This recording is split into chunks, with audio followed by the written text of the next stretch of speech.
The Restoration of the Fullness of the Gospel of Jesus Christ, a Bicentennial Proclamation to the World. The First Presidency and Council of the 12 Apostles of the Church of Jesus Christ of Latter-day Saints.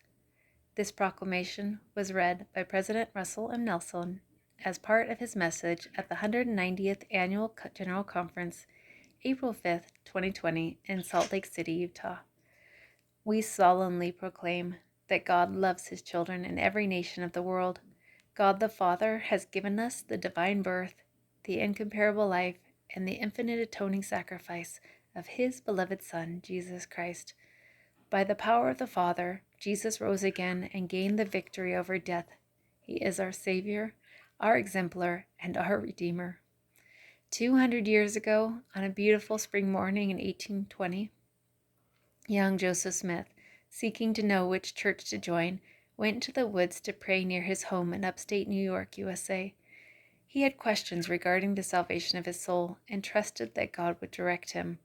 In humility, we declare that in answer to his prayer, God the Father and his Son, Jesus Christ, appeared to Joseph and inaugurated the restitution of all things, Acts 3:21, as foretold in the Bible. In this vision, he learned that following the death of the original apostles, Christ's New Testament church was lost from the earth. Joseph would be instrumental in its return. We affirm that under the direction of the Father and the Son, heavenly messengers came to instruct Joseph and re-establish the Church of Jesus Christ. The resurrected John the Baptist restored the authority to baptize by immersion for the remission of sins. 3 of the original 12 apostles, Peter, James, and John, restored the apostleship and keys of priesthood authority. Others came as well, including Elijah, who restored the authority to join families together forever in eternal relationships that transcend death. We further witness that Joseph Smith was given the gift and power of God to translate an ancient record, the Book of Mormon, another testament of Jesus Christ. Pages of this sacred text include an account of the personal ministry of Jesus Christ among people in the Western Hemisphere soon after his resurrection.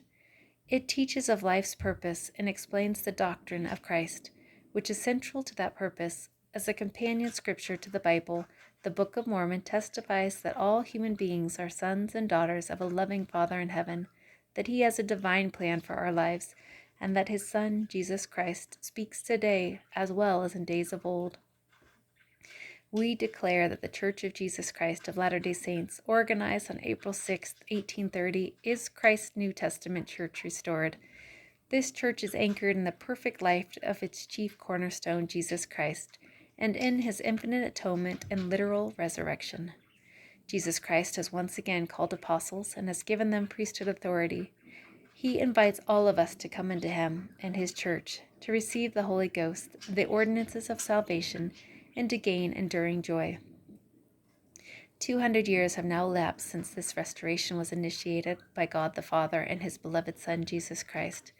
Millions throughout the world have embraced a knowledge of Jesus Christ, have embraced a knowledge of these prophesied events. We gladly declare that the promised restoration goes forward through continuing revelation. The earth will never again be the same, as God will gather together in one all things in Christ, Ephesians 1:10. With reverence and gratitude, we as his apostles invite all to know, as we do, that the heavens are open.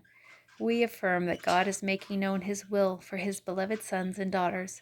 We testify that those who prayerfully study the message of the restoration and act in faith will be blessed to gain their own witness of its divinity, of its purpose, to prepare the world for the promised second coming of our Lord and Savior Jesus Christ.